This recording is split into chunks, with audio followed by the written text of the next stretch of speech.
Hi students, welcome to Anu educational studies. 8ನೇ ತರಗತಿ ಹಿಂದಿ ಭಾಗ 1 ಪದ್ಯ 1 ಪ್ರಾರ್ಥನಾ. ಹಿಂದಿನ ವಿಡಿಯೋದಲ್ಲಿ ನಾವು 8ನೇ ತರಗತಿ ಸೇತುಬಂಧವನ್ನು ಬಿಡಿಸಿದ್ದೇವೆ. ಈ ವಿಡಿಯೋದಲ್ಲಿ ಪ್ರಾರ್ಥನಾ ಪದ್ಯದ ಎಲ್ಲ ಅಭ್ಯಾಸದ ಪ್ರಶ್ನೋತ್ತರಗಳಿಗೆ ಉತ್ತರಿಸೋಣ. ಅಭ್ಯಾಸ ಪ್ರಶ್ನೆ ನಂಬರ್ 1, ಏಕ್ ವಾಕ್ಯ ಮೇ ಉತ್ತರ ಲಿಖಿಯೇ. ಒಂದು ವಾಕ್ಯದಲ್ಲಿ ಈಗ ನಾವು ಉತ್ತರವನ್ನು ಬರೆಯಬೇಕು. ಮೊದಲನೇ ಪ್ರಶ್ನೆ, ಬೀತಿ ಬಾತೆ ಇಸ್ಕಾ ಕ್ಯಾ ಮತ್ಲಬ್ ಹೈ. ಬೀತಿ ಬಾತೆ ಇದರ ಅರ್ಥವೇನು ಎಂದು ಕೊಟ್ಟಿದ್ದಾರೆ. ಈಗ ನಾವು ಅರ್ಥವನ್ನು ಬರೆಯೋಣ. ಬೀತಿ ಬಾತೆ ಇಸ್ಕಾ ಮತ್ಲಬ್ ಹೈ ಗುಜರಿ ಹುಯಿ ಬಾತ್. ಬೀತಿ ಬಾತೆ ಎಂದರೆ ಇದರ ಅರ್ಥ ಕಳೆದು ಹೋದಂತಹ ಮಾತುಗಳು ಅಥವಾ ಕಳೆದು ಹೋದಂತಹ ದಿನಗಳು ಎಂದು ಬರೆಯಬೇಕು. ಪ್ರಶ್ನೆ ನಂಬರ್ 2, ಹಮೆ ಕೈಸೆ ರಹನಾ ಚಾಹಿಯೇ. ನಾವು ಹೇಗೆ ಇರಬೇಕು ಎಂದು ಕೇಳಿದ್ದಾರೆ. ಉತ್ತರ ಬರೆಯಿರಿ. ಹಮೆ ಮಿಲ್ಕರ್ ರಹನಾ ಚಾಹಿಯೇ. ನಾವು ಯಾವಾಗಲೂ ಜೊತೆಯಾಗಿ ಇರಬೇಕು.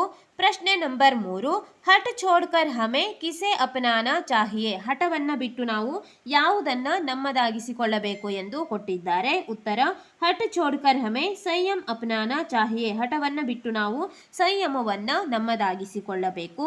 4ನೇ ಪ್ರಶ್ನೆ, ಛೋಟೆ ಬಡೆ ಕೋ ಮಿಲ್ಕರ್ ಕ್ಯಾ ಕರ್ನಾ ಚಾಹಿಯೇ. ದೊಡ್ಡವರು ಮತ್ತು ಸಣ್ಣವರು ಎಲ್ಲರೂ ಸೇರಿಕೊಂಡು ಏನು ಮಾಡಬೇಕಾಗಿದೆ ಎಂದು ಕೊಟ್ಟಿದ್ದಾರೆ. ಉತ್ತರದಲ್ಲಿ ಛೋಟೆ ಬಡೆ ಕೋ ಮಿಲ್ಕರ್ ಗಿರೆ ಹುಯೆ ಕೋ ತುರತ್ ಉಠಾನಾ ಚಾಹಿಯೇ. ದೊಡ್ಡವರು ಮತ್ತು ಸಣ್ಣವರು ಸೇರಿಕೊಂಡು ಬಿದ್ದಿರುವಂತಹವರನ್ನ ಬೇಗನೆ ಎತ್ತಬೇಕು ಎಂದು ಕೊಟ್ಟಿದ್ದಾರೆ. ಪ್ರಶ್ನೆ ನಂಬರ್ 5, ಹಮೆ ಕಿಸ್ ಪರ್ ಬಲಿ ಜಾನಾ ಚಾಹಿಯೇ. ಇಲ್ಲಿ ಉತ್ತರ ಬರೆಯಿರಿ. ಹಮೆ ಮಾತೃಭೂಮಿ ಪರ್ ಬಲಿ ಜಾನಾ ಚಾಹಿಯೇ. 6ನೇ ಪ್ರಶ್ನೆ, ಭಗವಾನ್ ಸೆ ಹಮೆ ಕ್ಯಾ ಮಾಂಗನಾ ಚಾಹಿಯೇ. ದೇವರಲ್ಲಿ ನಾವು ಏನನ್ನ ಬೇಡಿಕೊಳ್ಳಬೇಕು ಎಂದು ಕೊಟ್ಟಿದ್ದಾರೆ. ಉತ್ತರ ಭಗವಾನ್ ಸೆ ಹಮೆ ಕಿಸಿ ಕಾ ಅಪಮಾನ್ ನ ಕರ್ನೆ ಕಿ ಮತಿ ದೇನೆ ಕೋ ಮಾಂಗನಾ ಚಾಹಿಯೇ. ಭಗವಂತನಲ್ಲಿ ನಾವು ಯಾರಿಗೂ ಅಪಮಾನವನ್ನ ಮಾಡದೇ ಇರುವಂತಹ ಬುದ್ಧಿ ಕೊಡು ಎಂದು ಭಗವಂತನಲ್ಲಿ ಕೇಳಬೇಕು ಎಂದು ಇದರ ಉತ್ತರವಾಗಿದೆ. ಈಗ ನಾವು ಇಲ್ಲಿ ಕೊಟ್ಟಿರುವಂತಹ ಎಲ್ಲ ಒಂದು ವಾಕ್ಯದ ಪ್ರಶ್ನೆಗಳಿಗೆ ಉತ್ತರಿಸಿದ್ದೇವೆ. 2 ವಾಕ್ಯದ ಪ್ರಶ್ನೆಗಳನ್ನು ನೋಡೋಣ. ಪ್ರಶ್ನೆ ನಂಬರ್ 2, 2-3 ವಾಕ್ಯೋ ಮೇ ಉತ್ತರ ಲಿಖಿಯೇ. 2 ರಿಂದ 3 ವಾಕ್ಯಗಳಲ್ಲಿ ಉತ್ತರ ಬರೆಯಿರಿ ಎಂದು ಕೊಟ್ಟಿದ್ದಾರೆ. ಪ್ರಶ್ನೆ ನಂಬರ್ 1, ಏಕ್ ರಹೆ ಸದ್ಭಾವ್ ರಖೆ ಹಮ್ ಇಸ್ ಪರ್ ಆಪ್ ಕ್ಯಾ ಸೋಚ್ತೆ ಹೈ. ನಾವು ಒಂದಾಗಿದ್ದು ಸದ್ಭಾವವನ್ನು ರಚಿಸಬೇಕು. ಅಂದರೆ ಇಲ್ಲಿ ನಾವು ಎಲ್ಲರೂ ಒಂದಾಗಿರುವಂತಹ ಸದ್ಭಾವವನ್ನು ಹೊಂದಬೇಕು. ಇದಕ್ಕೆ ನಿಮ್ಮ ಅಭಿಪ್ರಾಯವೇನು? ಇದಕ್ಕೆ ನೀವು ಏನೆಂದು ಯೋಚಿಸುತ್ತೀರಿ ಎಂದು ಕೊಟ್ಟಿದ್ದಾರೆ. ಉತ್ತರವನ್ನು ಬರೆಯೋಣ. उत्तर बरेइरी. भिन्न भिन्न धर्मों रीति रिवाजों को मानने वाले लोगों के साथ प्रेम से रहना चाहिए. विविधता के एक ही हमारे देश की पहचान है. बिना सद्भाव के यह देश एक नहीं रह सकता. इसलिए आपसी सद्भाव जरूरी है. ಇಲ್ಲಿ ಉತ್ತರವನ್ನು ನೋಡಿ. ಭಿನ್ನ ಭಿನ್ನ ಧರ್ಮ, ಬೇರೆ ಬೇರೆ ಧರ್ಮಗಳು, ರೀತಿ ರಿವಾಜೋಂಕೋ, ಇಲ್ಲಿ ಬೇರೆ ಬೇರೆ ಧರ್ಮ ಮತ್ತು ಬೇರೆ ಬೇರೆ ರೀತಿ ರಿವಾಜುಗಳನ್ನು ಹೊಂದಿರುವಂತಹ, ಇಲ್ಲಿ ಮಾನನೆ ವಾಲೆ ಲೋಗೋಂಕೆ ಸಾಥ್, ಈ ರೀತಿಯ ರೀತಿ ರಿವಾಜುಗಳನ್ನು ಹೊಂದಿರುವಂತಹ ಅಥವಾ ರೀತಿ ರಿವಾಜುಗಳನ್ನು ನಂಬುವಂತಹವರನ್ನ ಅವರ ಜೊತೆಯಲ್ಲಿ ನಾವು ಪ್ರೇಮದಿಂದ ಇರಬೇಕು. ವಿವಿಧತಾ ಮೇ ಏಕತಾ ಹಿ ಹಮಾರೆ ದೇಶ್ ಕಿ ಪೆಹಚಾನ್ ಹೈ. ವಿವಿಧತೆಯಲ್ಲಿ ಏಕತೆಯನ್ನು ಹೊಂದಿರುವುದೇ ನಮ್ಮ ದೇಶದ ಪೆಹಚಾನ್, ಅಂದರೆ ನಮ್ಮ ದೇಶದ ಗುರುತಾಗಿದೆ. ಬಿನಾ ಸದ್ಭಾವಕ್ಕೆ ಯಹ, ನಾವು ಸದ್ಭಾವವನ್ನು ಹೊಂದದೇ ಇದ್ದರೆ ದೇಶ್ ಏಕ್ ನಹಿ ರಹ ಸಕ್ತಾ, ದೇಶವು ಒಂದಾಗಿರುವುದಿಲ್ಲ. ಇಸ್ಲಿಯೇ ಆಪಸಿ ಸದ್ಭಾವ್ ಜರೂರಿ ಹೈ. ಇದರಿಂದ ಎಲ್ಲರಲ್ಲೂ ಸದ್ಭಾವ ಹೊಂದಿರುವುದು ಜರೂರಿಯಾಗಿದೆ. ಪ್ರಶ್ನೆ ನಂಬರ್ 2, ಗಿರೆ ಹುಯೆ ಕೋ ತುರತ್ ಉಠಾಯೆ. ಗಿರೆ ಹುಯೆ ಕಾ ಕ್ಯಾ ಅರ್ಥ ಹೈ, ಉಸೆ ಕೈಸೆ ಉಠನಾ ಚಾಹಿಯೇ. ಇಲ್ಲಿ ಗಿರೆ ಹುಯೆ ಕೋ ತುರತ್ ಉಠಾಯೆ, ಇಲ್ಲಿ ಗಿರೆ ಹುಯೆ ಅಂದರೆ ಬಿದ್ದಿರುವಂಥವರು ಎಂದರೆ ಏನು ಅರ್ಥ ಮತ್ತು ಅವರನ್ನ ಹೇಗೆ ನಾವು ಎಬ್ಬಿಸಬೇಕು ಎಂದು ಕೇಳುತ್ತಿದ್ದಾರೆ. ಉತ್ತರ ಬರೆಯೋಣ. ಸಮಾಜ್ ಮೇ ಬಹುತ್ ಸೆ ಲೋಗ್ ವಿಕಾಸ್ ಯಾತ್ರಾ ಮೇ ಪೀಚೆ ರಹ ಜಾತೆ ಹೈ. ಇಲ್ಲಿ ಉತ್ತರದ ಅರ್ಥ ನೋಡಿ.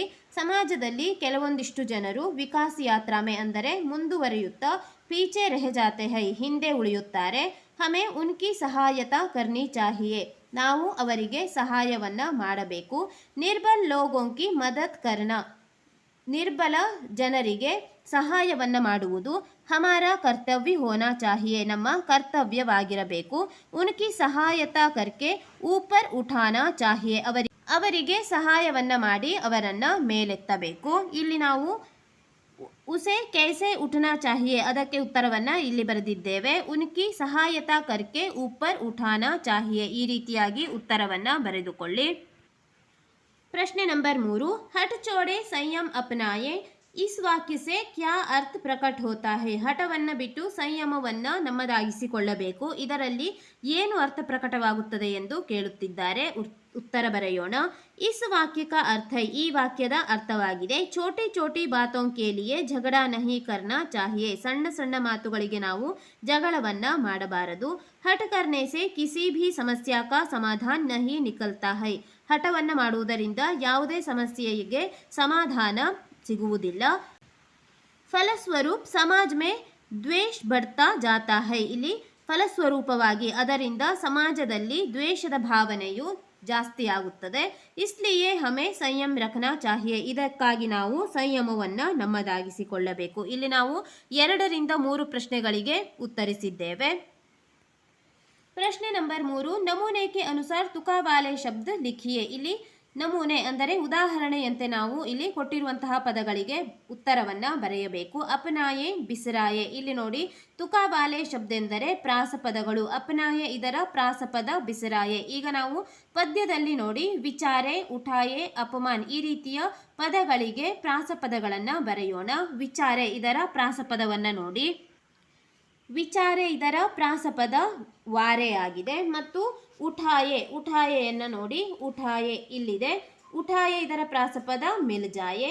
ನಂತರ ಅಪಮಾನ್ ಎಂದು ಕೊಟ್ಟಿದ್ದಾರೆ. ಅಪಮಾನ್ ಇದರ ಪ್ರಾಸಪದ ಭಗವಾನ್. ಈ ರೀತಿಯಾಗಿ ನಾವು ಈಗ ತುಕಾವಾಲೆ ಶಬ್ದಗಳನ್ನು ಬರೆಯೋಣ. ಬರೆಯಿರಿ. ವಿಚಾರೆ ವಾರೆ, ಉಠಾಯೆ ಮಿಲ್ಜಾಯೆ, ಅಪಮಾನ್ ಭಗವಾನ್. ಪದ್ಯ ಭಾಗ ಪೂರ್ಣ ಕೀಜಿಯೆ. ಪದ್ಯ ಭಾಗವನ್ನು ನಾವು ಪೂರ್ಣಗೊಳಿಸಬೇಕು. ಮಿಲ್ಕರ್ ರಹೆ. ಇಲ್ಲಿ ಹಿಂದೆ ನೀವು ಪದ್ಯವನ್ನು ನೋಡಿ ಬಿಟ್ಟಿರುವಂತಹ ಸ್ಥಳಗಳನ್ನು ತುಂಬಿಕೊಳ್ಳಿ. ಮಿಲ್ಕರ್ ರಹೆ ನಿಯಮ ಅಪನಾಯೆ, ಬೀತಿ ಬಾತೋಂ ಕೋ ಬಿಸರಾಯೆ, ಛೋಟೆ ಬಡೆ ಸಭಿ ಮಿಲ್ ಜಾಯೆ, ಗಿರೆ ಹುಯೆ ಕೋ ತುರತ್ ಉಠಾಯೆ. ಇಲ್ಲಿ ನಾವು ಬಿಟ್ಟ ಸ್ಥಳವನ್ನು ತುಂಬಿದ್ದೇವೆ. ಸರಿಯಾಗಿ ನೋಡಿ ಬರೆದುಕೊಳ್ಳಿ. 5ನೇ ಪ್ರಶ್ನೆ ಖಾಲಿ ಜಗಹ ಬರಿಯೆ. ಬಿಟ್ಟ ಸ್ಥಳಗಳನ್ನು ತುಂಬಿರಿ. ಮೊದಲನೇ ಪ್ರಶ್ನೆ ಭಲೆ ಕಾಂಪರ್ ಡ್ಯಾಶ್, ಭಲೆ ಕಾಂಪರ್ ಜೀವನ್ ವಾರೆ. 2ನೇ ಪ್ರಶ್ನೆ ಬೀತಿ ಬಾತೋಂ ಕೋ ಬಿಸರಾಯೆ. ಏಕ್ ರಹೆ ಡ್ಯಾಶ್ ರಖೆ ಹಮ್ ಎಂದು ಕೊಡಲಾಗಿದೆ. ಏಕ್ ರಹೆ ಸದ್ಭಾವ್ ರಖೆ ಹಮ್. 4ನೇ ಪ್ರಶ್ನೆ ಹಠ ಛೋಡೆ ಡ್ಯಾಶ್ ಅಪನಾಯೆ. ಹಠವನ್ನು ಬಿಟ್ಟು ಸಂಯಮವನ್ನು ನಮ್ಮದಾಗಿಸಿಕೊಳ್ಳಬೇಕು ಎಂಬುದು ಈ ಪದದ ಅರ್ಥವಾಗಿದೆ. 6ನೇ ಪ್ರಶ್ನೆ ನೋಡಿ ಕವಿತಾ ಕಂಠಸ್ಥ ಕೀಜಿಯೆ. ಇಲ್ಲಿ ಕೊಟ್ಟಿರುವಂತಹ ಕವಿತೆಯನ್ನು ಅಂದರೆ ಪ್ರಾರ್ಥನಾ ಈ ಪದ್ಯವನ್ನು ನೀವು ಕಂಠಪಾಠ ಮಾಡಬೇಕಾಗಿದೆ. ಇಲ್ಲಿ ಈ ಪದ್ಯದಿಂದ ಜೋಡ್ಕರ್ ಲಿಖಿಯೆ ಮತ್ತು ಪದ್ಯ ಭಾಗ ಪೂರ್ಣ ಕೀಜಿಯೆ ಈ ರೀತಿಯ ಪ್ರಶ್ನೆಗಳನ್ನು ಪರೀಕ್ಷೆಗಳಲ್ಲಿ ಕೇಳಬಹುದಾಗಿದೆ. ಆದ್ದರಿಂದ ಇಲ್ಲಿ ಕೊಟ್ಟಿರುವಂತಹ ಪದ್ಯವನ್ನು ನೀವು ಕಂಠಪಾಠ ಮಾಡಿಕೊಳ್ಳಿ. ಈ ವಿಡಿಯೋದಲ್ಲಿ ನಾವು ಪ್ರಾರ್ಥನಾ ಪದ್ಯದ ಅಭ್ಯಾಸದ ಎಲ್ಲ ಪ್ರಶ್ನೋತ್ತರಗಳಿಗೆ ಉತ್ತರಿಸಿದ್ದೇವೆ. ಮುಂದಿನ ವಿಡಿಯೋದಲ್ಲಿ ಪಾಠ 2 ಮಿರ್ಚ್ ಮಸಾಲ ಇದರ ಅಭ್ಯಾಸದ ಪ್ರಶ್ನೋತ್ತರಗಳಿಗೆ ಉತ್ತರಿಸೋಣ. ನಮ್ಮ ಅನು ಎಜುಕೇಷನಲ್ ಸ್ಟಡೀಸ್ನಲ್ಲಿ 8ನೇ ತರಗತಿ ಹಿಂದಿಯ ಅಭ್ಯಾಸದ ಎಲ್ಲ ಪ್ರಶ್ನೋತ್ತರಗಳನ್ನು ಬಿಡಿಸಲಾಗುವುದು. ನೀವು ಎಲ್ಲ ಪಾಠಗಳ ಅಭ್ಯಾಸದ ಪ್ರಶ್ನೋತ್ತರಗಳಿಗಾಗಿ ನಮ್ಮ ಚಾನೆಲ್ನ ಪ್ಲೇಲಿಸ್ಟ್ 8ನೇ ತರಗತಿ ಹಿಂದಿ ಭಾಗ 1 ಅಭ್ಯಾಸ ಪ್ರಶ್ನೋತ್ತರಗಳು ಇದನ್ನು ಗಮನಿಸಬಹುದಾಗಿದೆ.